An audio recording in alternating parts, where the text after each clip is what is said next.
Hi everyone. So as you may have noticed, in this experiment for the hypothesis, we don't give you sentence by sentence instructions for how to do that.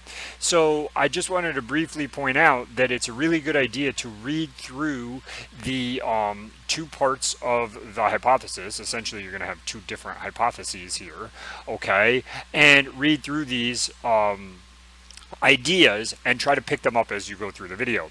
As Tim and I are going to go through this video, we're going to cover each of these specific points. So it's a good idea to maybe write these down, print it out, whatever, and as you go through the video, write down the answers, if you will, or the ideas that are relevant for each section of the hypothesis. So it's really important to do that right from the beginning. Hi everyone.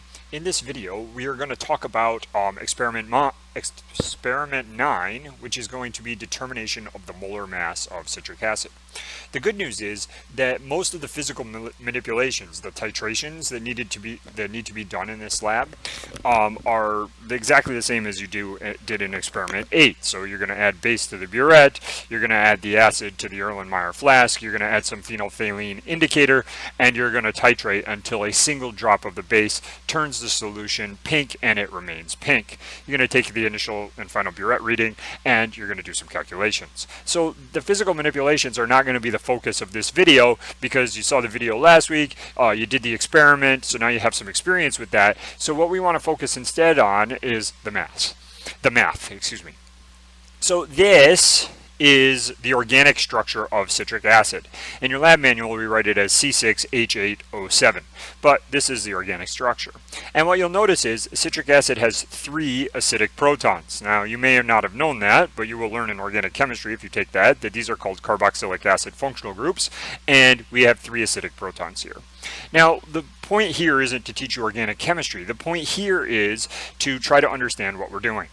Normally, if you want the molar mass of something, you simply add up 6 carbons, 12.01 each, plus 8 hydrogens, plus 7 oxygens, or you could just Google what's the molar mass of citric acid, and you can find it. However, there are experimental ways to determine the molar mass of things as well. So here, we don't want you to simply look up the molar masses of the individual components and then tell us the molar mass, or simply look it up on Google. Instead, we want you to find the experimental molar mass. And this may be something you've never done before. So the experimental molar mass is a relationship between grams and moles. Specifically, the molar mass equals grams of, in this case, citric acid, divided by moles of, in this case, citric acid. One of these things is fairly easy to find. Citric acid is a solid at room temperature. So if you want to know how many grams of citric acid you're going to use for your reaction, you can simply measure its mass.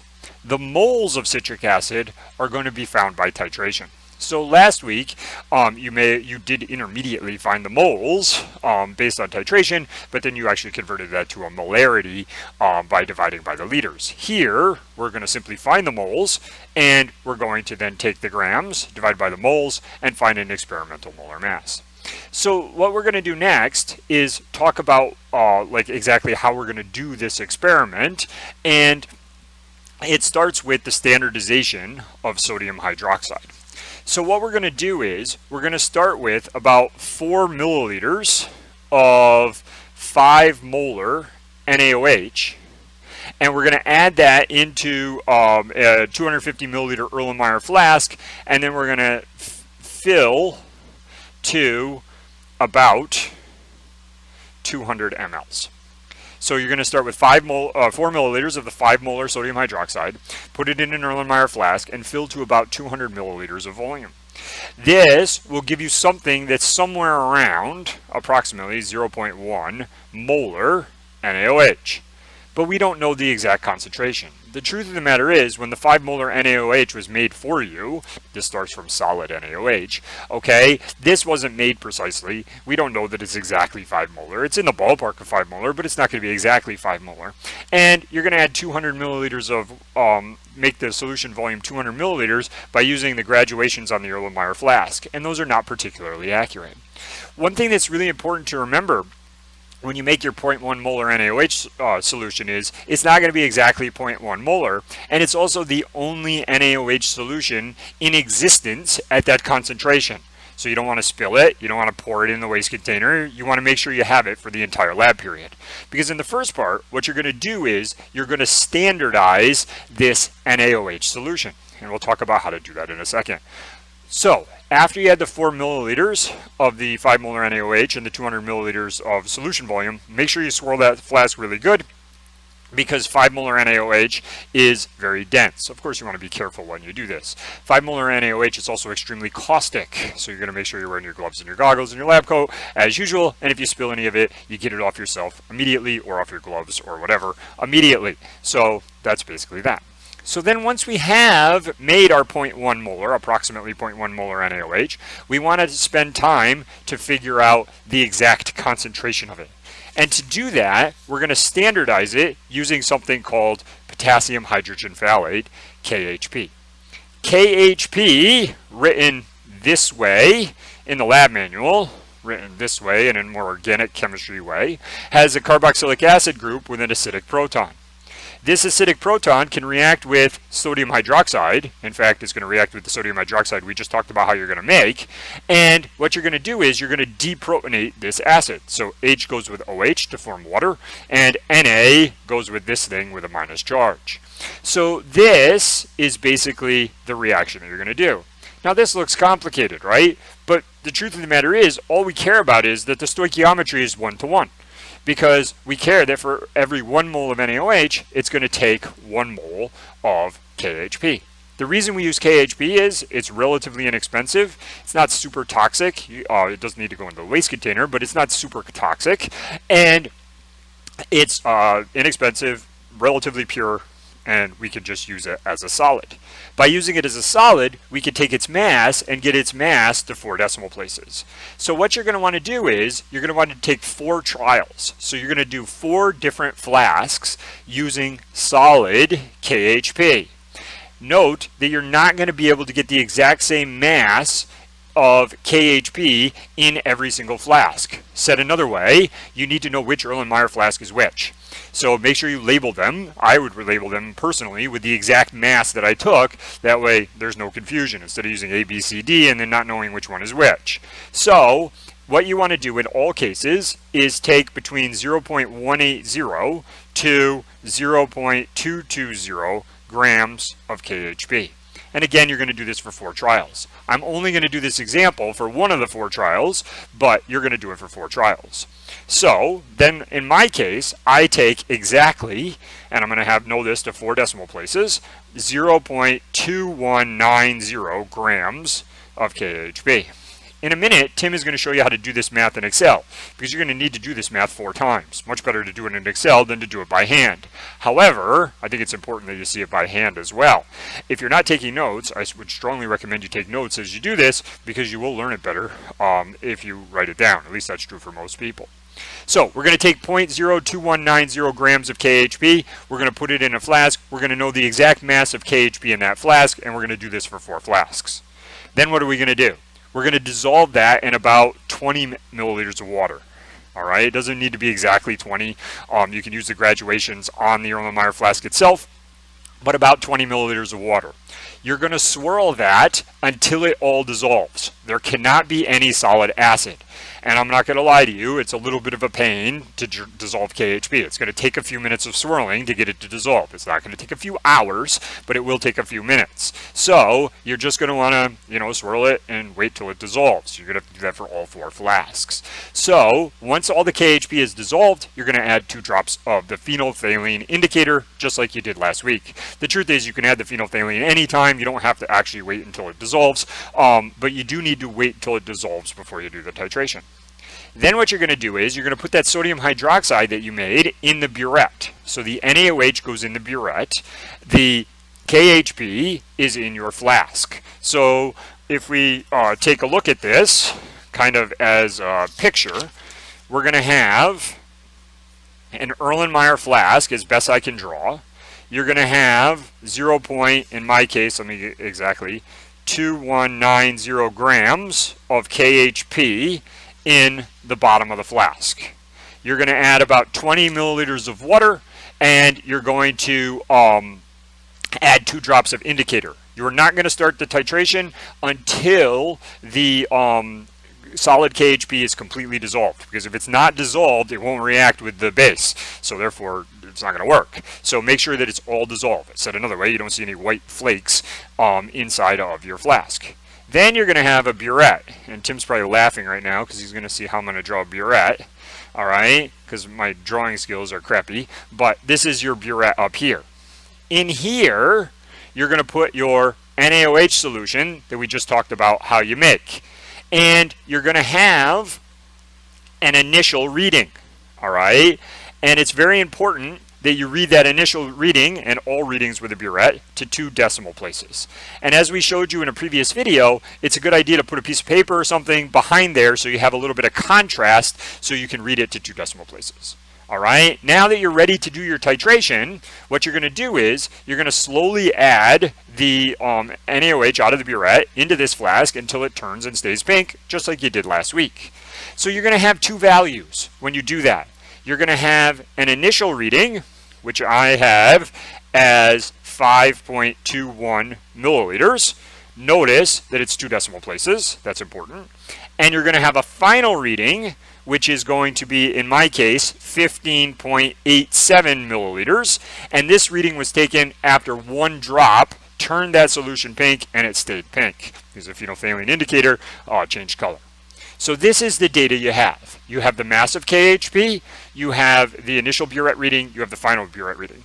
Our goal is to find the molarity of the NaOH.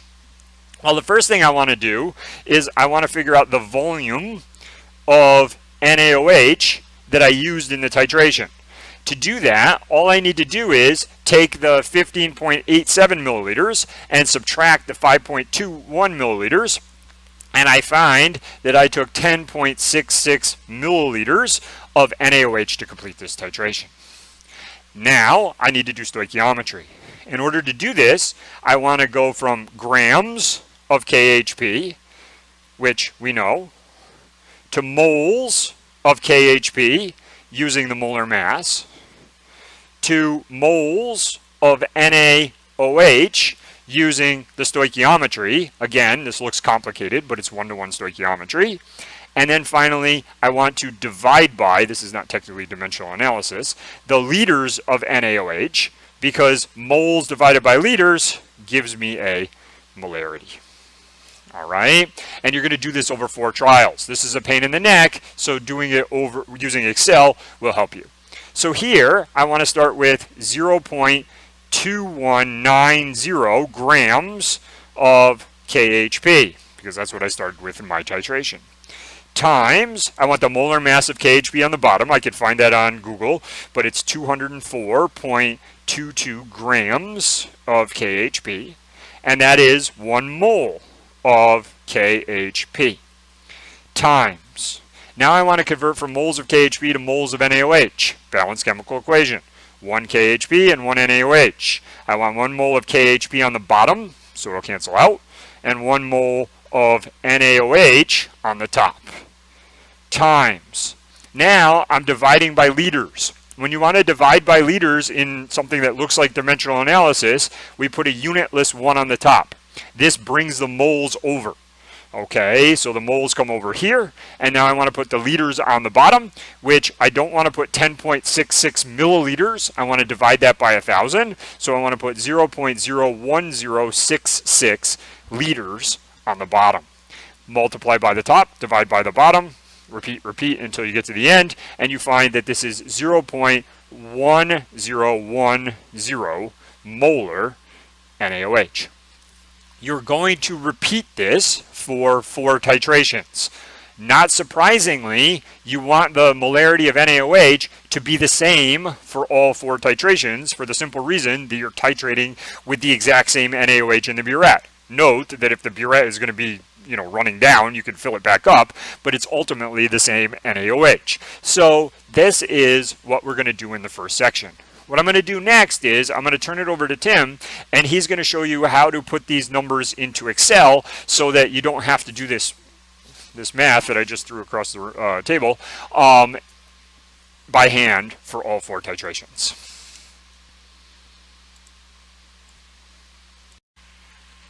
So, as Colin said, I'm going to show you how to do the exact same calculation he just did on paper, but in Excel. Being able to use Excel to do these calculations can save you a lot of time, especially on any sort of calculation that you're doing repetitively, like we are in this lab where we have to do the calculation of the molar mass, or the molarity of our NaOH 4 times, and eventually the calculation of our molar mass 4 times, and then it's always easier to do things like average and standard deviation and relative standard deviation in Excel, where it has built-in formulas to do those calculations for you. Doing things like standard deviation can be a real nightmare on paper, so being able to use Excel is always helpful. So, I have entered here the grams of KHP that Colin told you that we were using in our titration, as well as the initial reading of NaOH in our burette and the final reading of NaOH in our burette. Now, the first thing we can do is we can calculate and double check Colin's math to make sure he had the right amount volume of NaOH. We take the final reading, which we can either use the arrow keys, which I'm using now, to select that cell, or we can click it. Personally, clicking is usually better just because you can be sure of which cell you're choosing right off the bat. We hit minus, and we choose the initial reading. So now we have the final reading minus the initial reading, which gives us 10.66, so it looks like Colin did his math correctly. When you want to do this for the other trials, all you have to do is, as usual, hover over the selected cell until you get the little 4-way arrows, click and drag down, and of course it's 0 for now because we're not subtracting any values in these cells. We don't need to worry about using any dollar signs like we do sometimes because we're not trying to hold a value static, we're just trying to always go down one cell in each column each time we perform the calculation. So, next we need to be able to calculate the molarity. Now, if you remember, Colin showed you that you have to do some dimensional analysis to do that molarity calculation. So I'm going to talk through that molarity calculation while we translate it to Excel. So the first thing is we start with our mass of KHP. That's easy enough in Excel because we can just click our mass of KHP. So we've got our first value. Now we need to change those grams of KHP into moles of KHP by dividing by the molar mass. So we're going to divide by the molar mass of KHP, which is 204.22 grams. Now, realistically, we should be multiplying by 1 mole and then dividing by 204.22 grams, but since multiplying by 1 doesn't change our math, there's not much reason to actually do that in Excel. So I'm going to just shorthand it and do our grams of KHP divided by our molar mass of KHP. So now we've converted to moles of KHP. Next we need to convert to moles of NaOH, which according to our balanced chemical equation, the stoichiometric ratio is 1 to 1, so we're going to multiply by 1 and divide by 1. Again, this is something that you want to write down on paper so that you can follow your units across, but when you're doing it in Excel, it's kind of silly to write times 1 divided by 1 because that doesn't do anything, so I'm just going to skip that again. Lastly, we need to divide by our liters of NaOH. Now this, of course, we're going to have to actually do in Excel. So first it's multiplying by 1, so we don't have to worry about doing that, but then we need to divide by our liters of NaOH. So to divide by liters of NaOH, we first hit divide, because we're going to be doing some division, and then we need to add a parentheses because we're going to convert our milliliters to liters. So we're going to select our value in milliliters, and we're going to divide it by 1,000, because that's the ratio between milliliters and liters, 1,000. So this will convert our milliliters to liters. So now we have our grams of KHP divided by the molar mass of KHP, which converts to moles of KHP. We have our invisible conversion from moles of KHP to moles of NaOH, and then we're dividing by our volume of NaOH by converting our milliliters of NaOH to liters of NaOH by dividing by 1,000. So we hit enter, and we see that, just like Colin had, we have 0.10 well, he rounded to 0.1010. We have 0.10059, which of course we should round to 4 significant figures because we have 4 significant figures in our mass reading, because there is a 0 that Excel isn't displaying correctly here. If we put in a 0, you'll see Excel gets rid of it. You need to actually click the cell and press that button to make that number come back. So we have our 4 significant figures in both of our values. Keep in mind that the burette reading, even though this has 3 significant figures, the only time you use this value is in addition and subtraction, where the significant figure rules change and we're concerned about the number of decimal places, which gets carried over to this value. And then these 2 numbers are used in the multiplication and division, and both this number and this number have 4 significant figures, so our answer should have 4 significant figures, which is the 0.1010 that Colin discussed previously. Now I'm going to turn it back over to Colin, and he's going to go over what you can see started at the bottom half here, where we're going to determine the molar mass of citric acid. Once he's done, we will come back to the Excel sheet, and I'll show you how to do it in Excel as well. Alright, so now in the second part of the experiment, we are going to determine the molar mass of citric acid. And just like last time with the structure of KHP, and I actually showed you the structure of citric acid before, you can see it has this complex organic structure. So citric acid is a common flavoring used in things to make them sour, kind of like sodas and candies and things like that. It's also found in citrus fruits like lemons and oranges and things like that. So citric acid is a very commonly available or commonly consumed chemical by many people every day. So the point here though is that there are 3 of these carboxylic acid groups, so there are 3 acidic protons, and you'll notice that 1 citric acid reacts with 3 sodium hydroxides to and we have 3 sodiums here, and we get 3 waters. Again, do you really need to worry about this complex organic structure? No. What you need to know is that 1 citric acid reacts with 3 sodium hydroxides. So what are you going to do? Remember that our ultimate goal is to figure out the molar mass of citric acid experimentally. And then we're going to compare that experimental molar mass to the known molar mass that we look up on the internet, and basically talk about our error, our percent error, and also talk about our precision in terms of relative standard deviation. So what are you going to do in this case?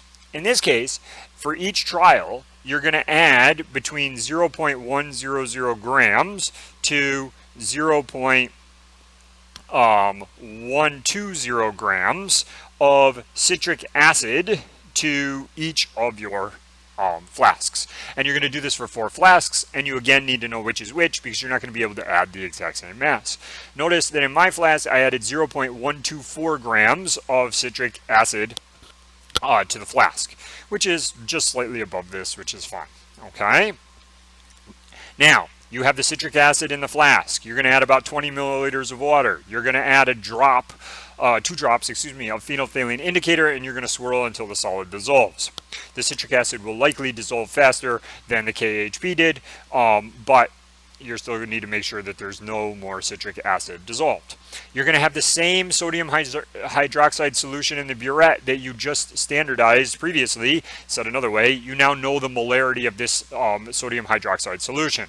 You're going to titrate this until it turns pink with 1 drop and stays pink, and you're going to take an initial burette reading, read to 2 decimal places, a final burette reading, read to 2 decimal places, and you're going to record that for 4 trials.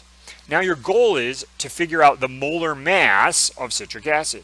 And if you'll recall, molar mass equals grams divided by moles. Well, again, grams is easy, right? I measured the mass of the citric acid I put in the flask. Moles, though, is a little bit more challenging. So we need to use stoichiometry to find the number of moles. So in this case, what we want to do is we want to convert from liters of NaOH.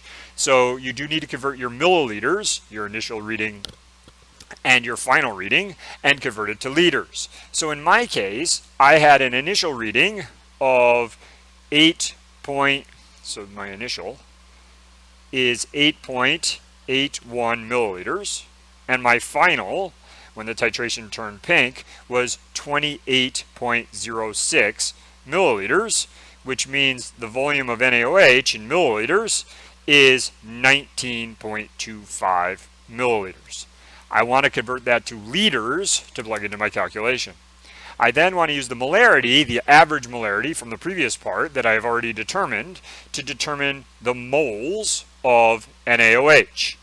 Then finally, I can convert that to moles of citric acid. Remember, our goal is to find the moles of citric acid, because then we can take the 1.24 grams. I should probably put that down here. It's actually 0.124 grams. So this is mass of the citric acid that I started with. All right, so now that's my goal in this titration.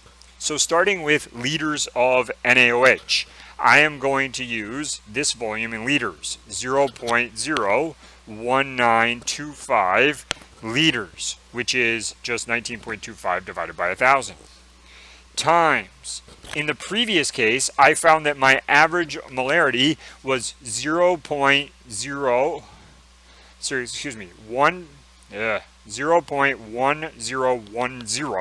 molar. So for every 1 liter of NaOH, it has 0.1010 moles of NaOH. Remember, this is the average molarity from part 1. That's the moles in 1 liter. So this 1 liter is constant. Times, now I need to convert it to moles of citric acid. To convert from moles of one thing to moles of another, we always use a balanced chemical equation. And I have, for every 3 moles of NaOH, I have 1 mole of citric acid. When I do all that math, I find that there's 6.48 times 10 to the minus 4 moles of citric acid in my flask from the titration data. Now I can find the molar mass.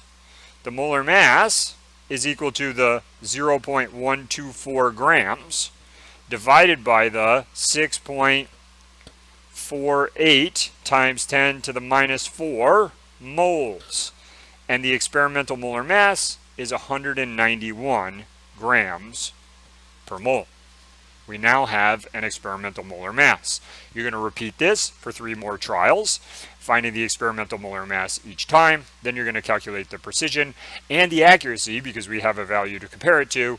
And Tim will again show you how to do this on Excel, because it is, again, a large number of calculations, because you are doing 4 trials.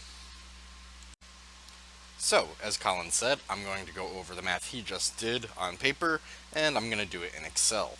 So this is our Excel sheet from before, where we calculated our molarity of NaOH. So now we're going to use that same Excel sheet to calculate the molar mass of citric acid. Having this Excel sheet set up ahead of time can save you a good amount of time as well, so I recommend doing that. And you can bring it to class on a flash drive or email it to yourself. However you want to get it into class is fine. Then you can save it on the T drive so that your TA can look at it to see your data later. So we need to do the same calculations Colin just did. So the first thing we need to do is we need to find our volume of NaOH, which we're going to do the same way we did before. We're going to take our final burette reading, we're going to hit subtract, and we're going to choose our initial burette reading, and we've got our volume of NaOH. Now we need to calculate our molar mass of citric acid, because we can do it all in one step from this point. So we're going to do the exact same math Colin did, we're just going to do it here in Excel. So we're going to take our grams, because that's what we're eventually going to need to put into our equation, and we're going to divide it by the moles. Now the moles was the whole calculation Colin just did, so I'm going to start with the divided by, and then open up some parentheses, because we're probably going to need to do some math in these parentheses before we do that final calculation. So what Colin did was he took the volume of NaOH and converted it to liters by dividing by 1,000. So we're going to divide that by 1,000. Then he multiplied by the moles of NaOH per liter of NaOH, the molarity, because we wanted to convert from liters to moles, and to convert from liters to moles you need to multiply by a molarity. So in this case we're going to use our molarity from before, which for now I'm going to click on this molarity, but I'm going to show you in a minute that you might want to use a different value, but we'll get to that in a moment.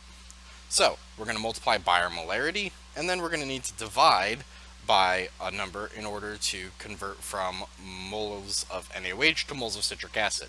And to do that, we're going to need to divide by our stoichiometric ratio, which in this case we have 1 mole of citric acid to 3 moles of NaOH. So we're going to divide by 3 because it's the moles of citric acid we want to keep. So once we've done that, we can close our parentheses because in here we've gone from milliliters to liters, and then we've gone from liters to moles using this, and then we've gone from moles of NaOH to moles of citric acid by dividing by 3. So all we have to do now is hit enter. And we see that our molar mass, just like similarly to how Colin calculated it, we get 192. So we have 192 grams per mole as our molar mass of citric acid. Now I said a minute ago that you might not want to use this particular value when you are calculating this. You might not want to use this value because you're going to have a better value to use. In my example, I've only got one trial in each case, but you are, as Colin told you, required to figure out your precision and accuracy where applicable. So in both cases, we can figure out our precision because precision only needs multiple trials in order to be calculated. And we can only calculate our accuracy for our molar mass of citric acid because to calculate accuracy you need a literature value to compare it to, which we have for that, but obviously we can't have a literature value for the molarity of a solution we made in lab. So to do our precision calculations, we're going to, as always, start with our equal sign, and for average, we're going to just type in the word average, open our parentheses, and we're going to select our values, close our parentheses, and hit enter. For standard deviation, we're going to do something similar. We're going to type STDEV. We're going to select those same cells, close our parentheses, and hit enter again. In this case, it has divide by 0 error because I don't have values in these cells. If I had values in these cells, it would work correctly. The last thing we need to do is we need to calculate our RSD, which as always is our standard deviation divided by our average times 1,000, and times 1,000. And as always, we need to multiply by 1,000 because our standard deviations, our relative standard deviations, are given in parts per 1,000, so we multiply by 1,000. And again, we have a divide by 0 error because the cell we're using had one. But again, once you have values in these cells from your other 3 trials, those errors won't exist. Then you need to do the same thing for your average standard deviation and relative standard deviation of your molar mass of citric acid using the values from your 4 trials of that calculation.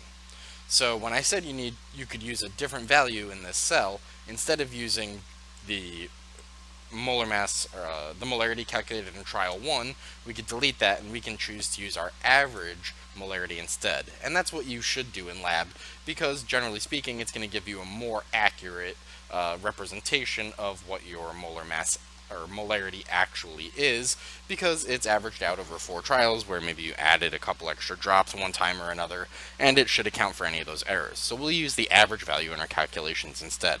We hit enter. Now when you're doing this calculation, since everything you want to use is on the same line, you can just drag down and it'll fill in those values. Again, we're going to get errors because those cells are empty, so I'm going to delete that for now. However, when you're using this equation, the B14, this blue cell, and this E14, the red cell, are on the same line, so we can leave those without changes, but F7 is up here, and we want F7 to stay the same every time. So as always, when we want a value to stay the same every time, we hit F4 while it's selected. It puts our dollar symbols and we can hit enter. Now for the future we can drag this down to calculate our other values, which again will work correctly once you have entered the data for your other 3 trials. So now we will have calculated our average, and we'll even spell average correctly. And once we've got our average and our standard deviation calculated for our molar mass of citric acid, we can calculate our relative standard deviation, and the only thing left to do is calculate our percent error. Now our percent error we can only calculate, like I said before, for the molar mass because it requires a literature value, and there's no literature value for the first part of the experiment, only for the second part. So for percent error, we can use this 192.12 in order to calculate our percent error. Now percent error is calculated in Excel most easily because it's math, and math is generally more easily done in Excel than it is on paper. So we're going to pretend we have filled out all of our other trials here, and that we have an average value. For now, I'm just going to use the value that's in this cell. Of course, when you do the experiment, this value will actually be the average of these. And the reason I'm going to do that is because when we're calculating our percent error, we're going to want to include our average, not just a single trial. So, in order to calculate our percent error, we're going to need to do our math. So, for percent error, we take our measured value, which in this case is our average value here, and we're going to subtract our measured value, or our actual value, or rather our literature value, excuse me. Now you'll notice that if I do that, this number is bigger than this number, so I'm going to get a negative value. So whenever we do percent error, we need to make sure we take the absolute value just in case we end up with a negative number. So in Excel, to do absolute value, we type ABS, and then we open our parentheses. Now we can safely do this and take our average value and subtract our literature value, close our parentheses, because that's the only part we need to take the absolute value of. Then we're going to divide by the actual molar mass of citric acid, because that's how we calculate percent error. And lastly, because it's a percent error, we need to multiply by 100. Excuse me, my asterisk key is not working correctly. So I multiply by 100 in order to make sure that we get a percent value in the end. So now we just have to hit enter, and we calculate that our percent error, in our case, because we had a very good trial, is 0.011% error. When you do the experiment, we don't expect you to have a perfect value for these things, but we would recommend that for your titrations in the beginning, you shoot for a standard deviation that's 25 or below, and for the second part, you could realistically aim for the same goal. When you're doing these calculations, you are using a burette, which measures to 2 decimal points. You can control up to single drops added to your solution, so it's expected that you can be relatively precise in your measurements. So you should really shoot for a standard deviation in both parts of this experiment of 25 or lower. So, now we've walked you through both the paper and the Excel version of how to do all this math, and talked about what you're going to be doing in this experiment. So we hope that that helps you, and wish you good luck in determining your molar mass of citric acid this week in lab.